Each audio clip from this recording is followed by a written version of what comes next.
Hi, everybody. Welcome to the show. Crush and conquer. That's the goal of the Israeli military as they're prepared to launch a ground invasion of Gaza to destroy the terrorist group Hamas. Well, the attack could come at any moment, but Israeli leaders warn that this could be a long and difficult war. Chris Mitchell brings us the story from Jerusalem. On Thursday, Prime Minister Benjamin Netanyahu visited Israeli troops on the Golan Heights. I'm here with Golani's fighters. They come from all parts of the country. They fought like lions. They will fight like lions. We're going to win with all our might. The entire nation of Israel stands behind you, and we will give the hard blow to our enemies so that we achieve victory for victory. Ready? In the south, the I.D.F says it's completing its checklist by approving operational plans and deploying forces. Israel's defense minister addressed troops on the border. Get organized. Be ready. The order will come. Thank you so much, guys. We trust you. Good luck, and we'll meet again. Whoever sees Gaza from afar now will see it from the inside. I promise you, that's a promise. We have a very, very clear goal. We are going to go in Gaza, and we are going to completely destroy Hamas, Palestinian Islamic Jihad, and every infrastructure of terror in the Gaza Strip. While there's been talk about the ground campaign being delayed, Reserve Brigadier General Amir Avivi tells CBN News it's right on schedule. There is no delay, there is preparations. We have a schedule. We're preparing the troops. You have to remember that we have mobilized hundreds of thousands of reservists. We want to train them, equip them. They have to learn their missions. Once we feel it will be the right moment, we'll go in. Middle East expert Avi Melamed says Hamas is part of Iran's master plan to destroy the Jewish state. The Iranian regime, to that end, has created what we call the Ring of Fire, meaning creating armies of terror around Israel's neck, in Lebanon, in the shape of the Hezbollah, in Syria, in the shape of Iraqi, Afghan, and Pakistani Shiite militias. And the last component of that ring is Hamas and Islamic Jihad in Gaza Strip. Up north, as Israel and Hezbollah continue to fire at one another, the question remains if and when Hezbollah will join the war. Thousands of residents from the city of Kiryat Shimona, near the northern border, are being evacuated, making nearly 300,000 Israelis evacuated from both north and south. Meanwhile, other regional hotspots are emerging. A U.S. warship in the Red Sea intercepted missiles meant for Israel, fired by Iranian-backed Houthis. 3 U.S. military bases in Syria are also reportedly under attack. These events signal the possibility of a wider Middle East conflict that would fit the idea of the Iranian regime creating a regional ring of fire. This is a mega event. This is a seismic event. This is an event that has a huge ramifications, and in many perspectives, it sends aftershock waves in the context of Israeli society and politics, Palestinian society and politics, the trajectory of the Israeli-Palestinian conflict. It sends massive aftershock waves to the region, to the Middle East.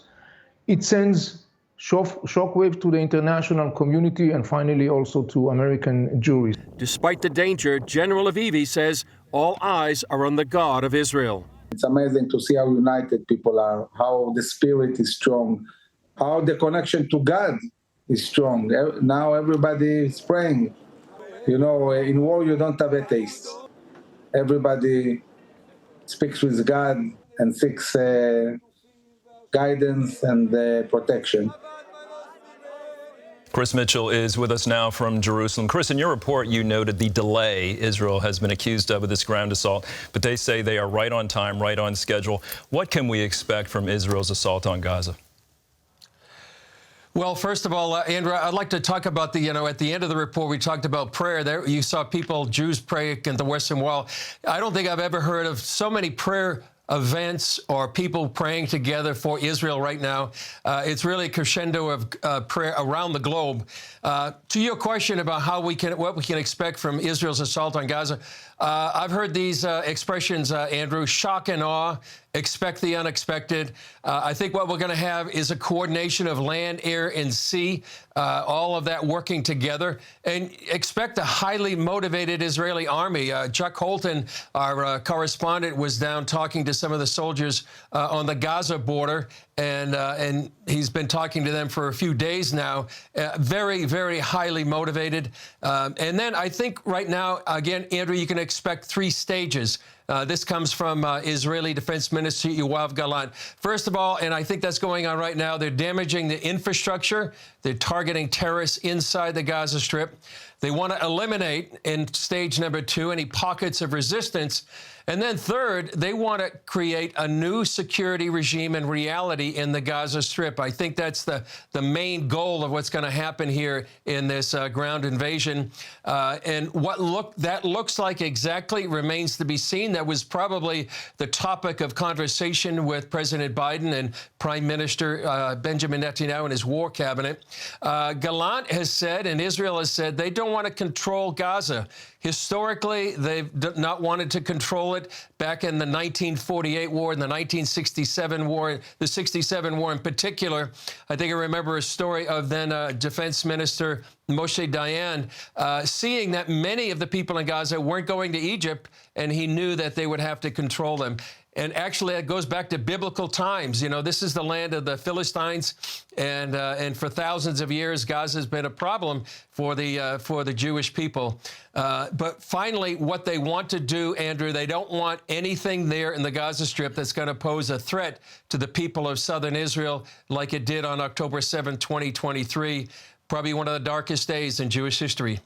Chris, you talked about the 3 phases of this war, and Prime Minister Netanyahu and the Israeli military leaders say this will be a long war.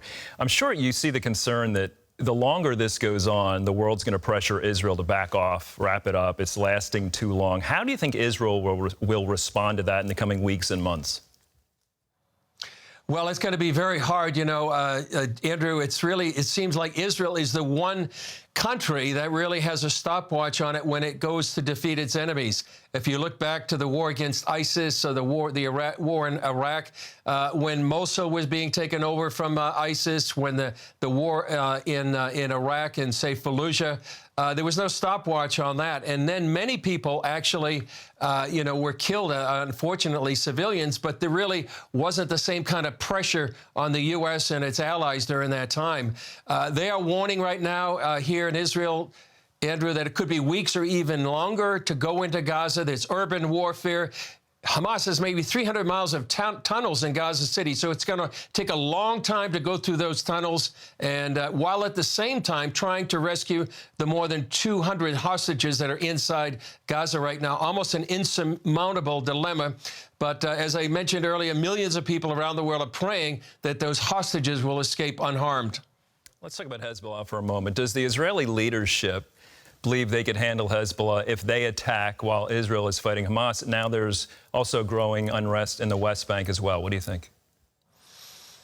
Yeah, they do, and they're fighting wars, on several fronts, on the Gaza and on the northern border. To answer your question, I believe they say yes, they can fight on 2 fronts. They have right now tens of thousands of soldiers on the northern border. They have armor, they have munitions, they have artillery, they have armored personnel carriers. Chuck Holton was up there the other day and reporting just thousands of soldiers all over the place. So really, it's going to be very, very challenging, very difficult for Israel to go fight a 2-front war, but they believe they can do that. And I would add, Andrew, I've heard this for several years from the I.D.F, is that really they're not looking at a 3rd Lebanon war. There's been a first one in '82. The second one was in 2006. But because of Iran stationing its proxy army, Hezbollah, not only in Lebanon, but also in Syria and other militias, this is going to be the first Syrian and Lebanese front war. Yeah, you mentioned Iran. Of course, they're an enormous part of this. What do you think Israel knows about Hamas's collaboration with Iran, particularly their involvement with the October 7th event?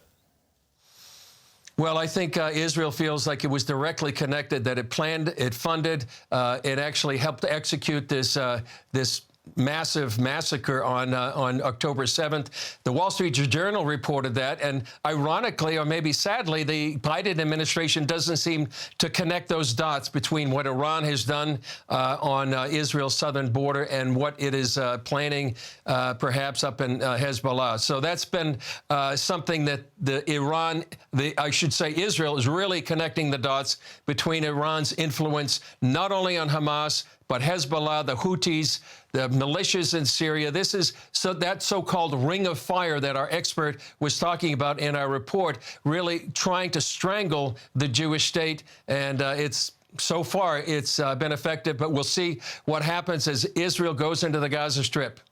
Chris, final question here at home. The U.S. has sent substantial military support to the region. Yesterday, a U.S. ship intercepted missiles meant for Israel. Are there concerns about the war widening out with possibly the U.S. and other countries getting involved?